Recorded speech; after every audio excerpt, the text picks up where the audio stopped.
कहानी के शुरुआत में हमें जंगल का सीन दिखाया जाता है। जंगल के अंदर हम एक आदमी को किसी से डर कर भागते हुए देखते हैं। तभी पीछे से कोई आता है और उसकी गर्दन काट कर उसे मार डालता है। उसकी लाश को खींचकर अपने साथ ही ले जाता है। सीन शिफ्ट होता है और अगली सुबह हमें उसी जंगल में एक फैमिली को दिखाया जाता है। वो फैमिली उसी जंगल में पिकनिक मनाने के लिए आई थी। इस फैमिली के अंदर 2 भाई बहन और माँ बाप होते हैं। उनके डैड कीथ को खाना बनाना काफी अच्छा लगता था। वो अपनी फैमिली के तीनों मेंबर को खाना पका कर देता है, लेकिन वहीं उसकी बेटी एमी उसकी कोई बात नहीं सुनती। वो अपने फोन पर किसी से बात कर रही थी और अपने डैड से मना कर देती है कि उसे अभी भूख नहीं है। इस बात पर उसके डैड से उसका झगड़ा हो जाता है और वो जंगल में टहलने के लिए चली जाती है। बचे हुए तीनों लोग खाना खाने बैठते हैं, लेकिन इतने में ही उनके सामने एक ट्रक आकर रुकता है। उस ट्रक के अंदर से 2 लड़के बाहर निकलते हैं। ये दोनों अपने दोस्त को ढूंढ रहे थे और इनका दोस्त और कोई नहीं बल्कि वही इंसान है जिसे हमने मूवी के स्टार्टिंग में देखा था, जिसका गला काट कर किसी ने उसे मार दिया था। वो दोनों अपने दोस्त को ढूंढ रहे थे। तभी कीथ आगे आता है और बोलता है कि उन्होंने उसके दोस्त को नहीं देखा। वो दोनों देखने में काफी ज्यादा खतरनाक लग रहे थे, इसीलिए कीथ उन्हें टाल देता है। वो उन्हें अपनी फैमिली से दूर भेजना चाहता था, लेकिन तभी कीथ का बेटा जेफरी उन लड़कों के पास जाता है। वो अपनी जेब से चॉकलेट निकालकर उन दोनों को ऑफर करता है। ये सीन देखने में थोड़ा अजीब था, क्योंकि ऐसे टाइम पर कोई किसी को चॉकलेट कैसे दे सकता है, लेकिन फिर भी बर्न उस चॉकलेट को लेकर खाने लगता है। इतने में ही वहाँ पर एमी भी पहुंच जाती है। बर्न और बिली एमी को बड़ी गंदी नजरों से देखने लगते हैं। कीथ दिमाग लगाता है और बड़ी ही चालाकी से उन दोनों को वहाँ से भेज देता है। बिली और बर्न अपना ट्रक लेकर वहाँ से चुपचाप चले जाते हैं। लंच करने के बाद वो फैमिली भी अपना ट्रेलर लेकर वहाँ से निकल जाते हैं। वो लोग जंगल की रोड से होते हुए शहर की तरफ जा रहे होते हैं, लेकिन तभी उन लोगों को बिली और बर्न दिखते हैं। वो दोनों रास्ते में खड़े हुए थे और बर्न के पास शॉटगन भी थी। ये देखकर कीथ की वाइफ कैथलीन डर जाती है। तभी बर्न और बिली उनके पास आते हैं और वो बताते हैं उनका ट्रक खराब हो गया है।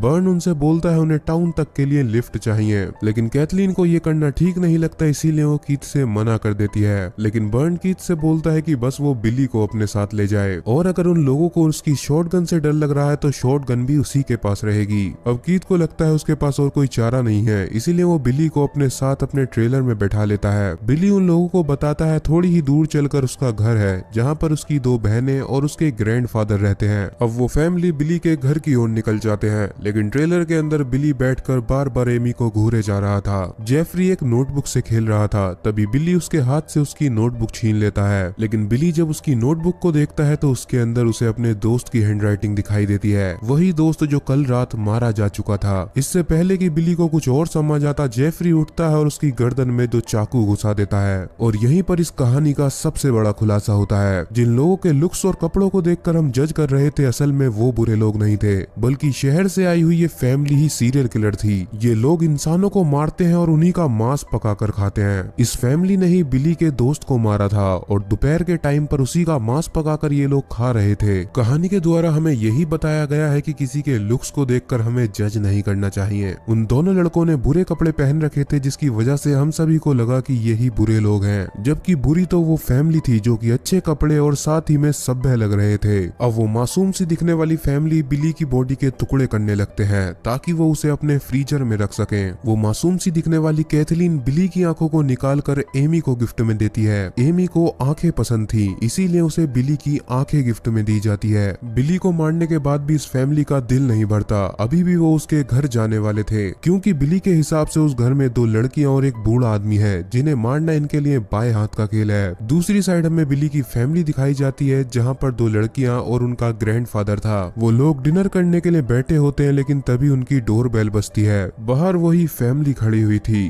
कीथ उनसे बहाना बनाकर बोलता है कि उनकी आरवी खराब हो चुकी है, उन्हें आज रात रुकने के लिए ठिकाना चाहिए और कल सुबह होते ही वो लोग टाउन की ओर निकल जाएंगे। बिली की बहन जूली को उन लोगों पे भरोसा हो जाता है। उसे लगता है ये एक फैमिली है और उनकी मदद उसे करनी चाहिए, लेकिन वहीं बिली की दूसरी बहन सवाना उन लोगों को अपने घर में नहीं बुलाना चाहती थी। फिर भी जूली के बोलने पर वो लोग उस फैमिली को अपने घर में घुसा लेते हैं। वो लोग इतने अच्छे होते हैं कि उस फैमिली को डिनर पर इनवाइट करते हैं, लेकिन उनकी सबसे बड़ी गलती थी ऐसे किसी भी अनजान फैमिली को अपने घर के अंदर नहीं घुसाना चाहिए था। अब वो सभी लोग बैठकर डिनर करने लगते हैं। कीथ और उसकी फैमिली को ये खाना बिल्कुल भी अच्छा नहीं लगता, क्योंकि वो लोग तो मांस के आदी हो चुके थे। वहीं सवाना काफी तेज लड़की थी, वो उन लोगों से सवाल करने लगती है। उसके सवाल इतने ज्यादा बढ़ चुके थे कि अब कीथ से बर्दाश्त नहीं होता। वो फैमिली अपने हथियार निकालने वाली होती है, लेकिन तभी वहाँ पर एक और बड़ा आदमी आता आता है। वो आदमी दिखने में काफी ताकतवर लग रहा था। दरअसल में इस आदमी का नाम बिग मैक है। मैक जूली का हस्बैंड है और वो भी उनके साथ इसी घर में रहता है। और शायद बिली उस फैमिली को मैक के बारे में बताना भूल गया था। इतने बड़े आदमी को देखकर वो लोग अपना प्लान बदल देते हैं। मैक को देखकर वो लोग डर जाते हैं और अपने हथियारों को छुपा लेते हैं। दूसरी साइड हमें बर्न को दिखाया जाता है। वो अपने खराब ट्रक के आगे खड़ा होकर बिली के आने का इंतजार कर रहा था, लेकिन तभी उसकी तबीयत बिगड़ने लगती है, उसे उल्टी आने लगती है। इतने में उसके सामने उस शहर का डेप्यूटी आता है, लेकिन बर्न की उससे लड़ाई थी, इसीलिए वो उसकी कोई भी मदद नहीं लेना चाहता था।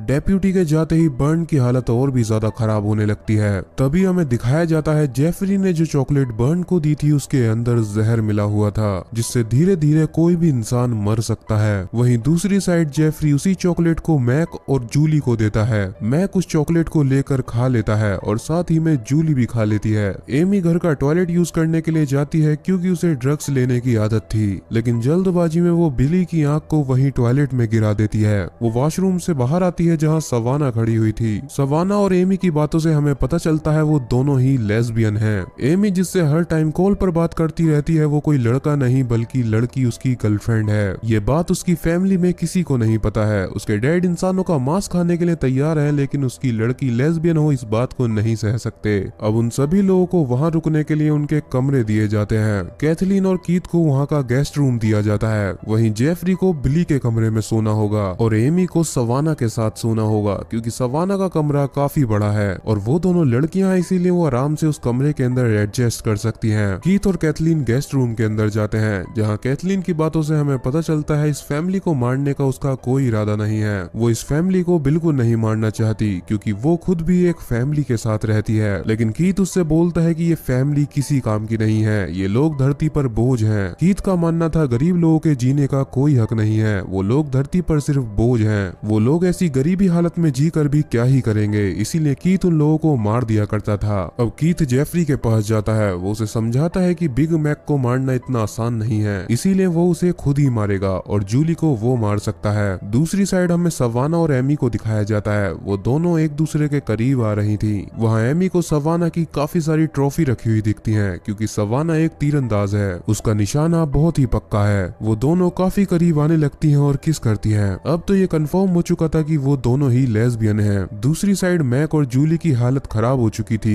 क्योंकि उन दोनों ने जेफरी की दी हुई चॉकलेट खाई थी। मैक घर के बाहर निकलकर उल्टी कर रहा होता है, वहीं जूली वॉशरूम के अंदर उल्टी कर रही थी। जेफरी अपने डैड की बात को नजरअंदाज करता है और वो मैक को मारने के लिए बाहर आ जाता है। वहीं उसका डैड उनके ग्रैंडफादर को मारने के लिए जाता है। वो एक कुल्हाड़ी से उनके ग्रैंडफादर को मार डालता है। बाहर जेफरी मैक से लड़ रहा होता है। मैक चॉकलेट खाने के बाद काफी ज्यादा कमजोर हो चुका था, लेकिन फिर भी वो जेफरी को काफी टक्कर देता है। आखिरी में जेफरी चाकू की मदद से मैक को मार डालता है। जेफरी की इस बात से कीथ को काफी गुस्सा आता है, क्योंकि उसने उसके ऑर्डर्स को मानने के लिए बोला था, लेकिन फिर भी जेफरी की इस बहादुरी से वो उसके लिए खुश था। वो उसे मैक की जीप देता है। ये लोग इनाम के तौर पर उन लोगों के बॉडी पार्ट्स गिफ्ट करते हैं। वहीं रूम के अंदर एमी और सवाना साथ में थी। वो दोनों लव मेकिंग कर रही होती हैं, लेकिन तभी एमी सवाना को मारने के लिए अपना चाकू निकाल लेती है। वो उसके चाकू मारने ही वाली होती है, लेकिन सवाना उसे गलती से धक्का दे देती है। सवाना को अभी तक कुछ भी समझ नहीं आया था। उसे लगता है एमी की टांग में गलती से चाकू घुस गया है। वो उस चाकू को बाहर निकालती है और एमी की टांग की पट्टी करती है। एमी अभी भी उसे मारने का मौका ढूंढ रही थी, लेकिन अब वो उसे नहीं मारती, क्योंकि उसे लगता है कि सवाना एक अच्छी लड़की है। तभी सवाना भागकर नीचे जाती है ताकि वो एमी के लिए फर्स्ट एड बॉक्स ला सके। जब वो फर्स्ट एड लेने के लिए जाती है तो उसे बाहर से कुछ आवाजें आती हैं। वो उन आवाजों का पीछा करते हुए पहुंचती है और देखती है वहाँ पर कीथ और कैथलीन खड़े हुए थे। उन लोगों की आरबी वहीं खड़ी हुई थी और उनकी आरबी बिल्कुल ठीक थी। कैथलीन और कीथ वापस घर के अंदर चले जाते हैं और सवाना मौका देखकर उनकी आरबी के अंदर घुस जाती है। जब वो आरबी के अंदर पहुंचती है तो उसे बहुत गहरा झटका लगता है। आरबी के अंदर बिली और बिग मैक की लाश रखी हुई थी। वहीं दूसरी साइड वॉशरूम के अंदर जूली को बिली की आंख मिल जाती है। ये आंख एमी से वॉशरूम के अंदर गलती से गिर गई थी।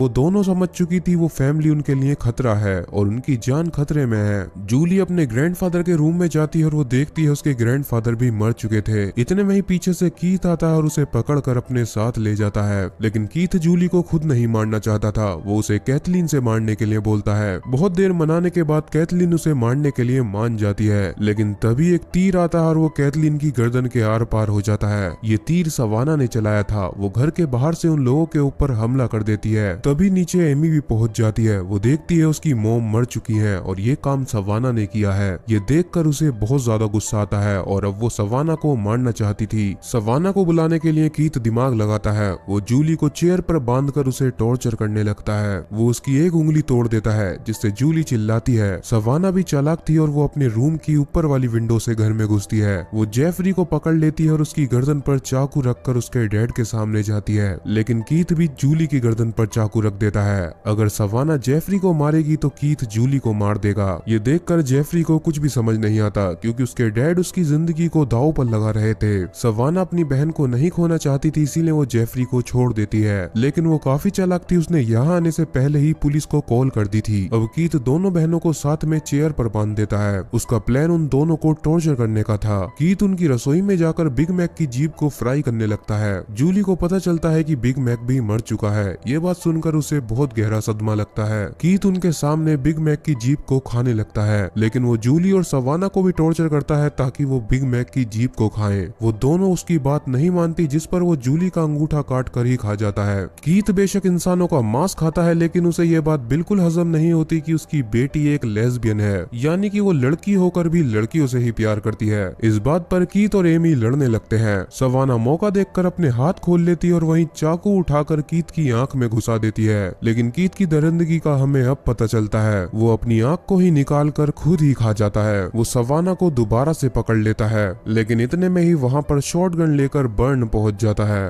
बर्न अभी तक जिंदा है। वो चॉकलेट खाने के बाद भी अभी भी नहीं मरा है। वो कीथ के ऊपर गोली चलाता है, लेकिन गोली कीथ के कंधे पर जाकर लगती है। इतने में ही वहाँ पर जेफरी भी पहुंच जाता है और सवाना जेफरी को संभालती है। बाहर बर्न की लड़ाई कीथ से चल रही थी, लेकिन बर्न कीथ के ऊपर भारी पड़ रहा था। अंदर सवाना जेफरी के हाथ को जला देती है और फिर उसके मुंह पर खोलता हुआ पानी फेंक देती है। जेफरी कमजोर पड़ चुका था। वो उसकी गर्दन को तोड़कर उसे मार डालती है, लेकिन वहीं बाहर कीथ के हाथ में एक चाकू लग जाता है। वो उस चाकू को बर्न के सर में घुसा देता है। बर्न के मरते ही कीथ को लग रहा था कि वो जीत चुका है, लेकिन तभी जूली एक कुल्हाड़ी लेकर आती है और उस कुल्हाड़ी को कीथ के सर में मार देती है। अब कीथ भी मर जाता है। दोनों बहनों ने आखिरकार सभी को मार डाला था, लेकिन वो लोग एमी के बारे में भूल चुके थे। एमी आती है और एक चाकू को जूली की कमर में घुसा देती है। जूली भी मर जाती है। ये देखकर सवाना को बहुत ज्यादा गुस्सा आता है। वो एमी को मारने के लिए बढ़ती है। उन दोनों के बीच लड़ाई होने लगती है। सवाना एमी के ऊपर भारी पड़ रही थी, लेकिन वो उसे इतनी आसान मौत नहीं मारना चाहती थी। वो एक हथौड़ा उठाती है और एमी को वहाँ से भागने के लिए बोलती है। एमी भागकर घर से बाहर आ जाती है। सवाना एमी को हथौड़े से मारने ही वाली थी, लेकिन तभी एक गोली उसके सर के आर पार हो जाती है। जी हाँ, सवाना भी मर जाती है। ये गोली चलाई थी डेप्यूटी ने। डेप्यूटी को गलतफहमी हुई। उसने देखा सवाना हथौड़ा लेकर एक मासूम लड़की के पीछे भाग रही थी। गलतफहमी में उसने सवाना को ही मार डाला था। डेप्यूटी वहाँ की तलाश करने लगता है, लेकिन तभी उसे उनकी आर भी मिल जाती है। लेकिन एमी इतनी जल्दी हार नहीं मानने वाली थी। वो डेप्यूटी को भी मार डालती है। सभी की लाश को घर के अंदर रखकर वो घर को आग लगा देती है और अपनी आर भी लेकर वहाँ से चली जाती है। इसी के साथ यहीं पर ये मूवी खत्म हो जाती है। अगर आपको ऐसी ही इंटरेस्टिंग मूवीज देखनी है तो आप हमारे चैनल को सब्सक्राइब कर सकते हो।